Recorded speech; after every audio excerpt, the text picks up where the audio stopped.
Second, शैक्षणिक उपक्रमात सहभागी होऊया. हा मुद्दा सर्वात महत्त्वाचा ठरेल, कारण याच्यामध्ये भरपूर काही अनुभव शिक्षक आहेत आणि शिक्षण प्रणाली म्हणजे गिव्ह अँड टेक, द्या आणि घ्या.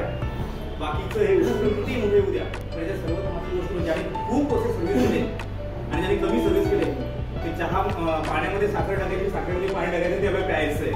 कारण तुमच्या अनुभवाचा फायदा सगळ्यांना घ्यायचा आहे. त्याच्यामध्ये सेकंड मुद्दा खूप महत्त्वाचा आहे. तिसरा मुद्दा आपला आहे सकारात्मक, बी पॉझिटिव्ह, सकारात्मक चर्चा करूया. नेहमी शिकण्याची वृत्ती आपण बाळगतो शिक्षक ॲज अ शिक्षक म्हणून, आणि त्याच्यामध्ये चर्चा करा बी पॉझिटिव्ह, सकारात्मक चर्चा करायची. निगेटिव्ह मुद्दे कोणीही मांडायचे नाही. बरोबर सर? 5 वर्ष तुम्ही मला सोडणारच. नंतर 4 पण सोडणार नाही. 5 वर्षाचा बोललो मी. विषयाला तो उद्देश चर्चा भटकवायची नाही, इकडे तिकडे इकडे आम्हाला 7th पेचा एरियस मिळाला नाही अशा विषय काढायचे नाही. असे विषय काढायचे नाही. पॉझिटिव्ह राहायचं. कल्पना दिली आत्मा वगैरे लागेल फक्त मिळेल याच्यावर आशीर्वाद आपण राहायचं. ओके. नंतर उत्तम श्रोते.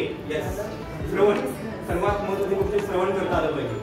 मी बोलतोय दुसऱ्याने ऐकायचंय, पण सर्वजण सुंदर वक्त्यांपेक्षा ऐकणारे मोठे असतात. ऐकूया. आणि 6, इतरांच्या विचारांचा आदर करूया.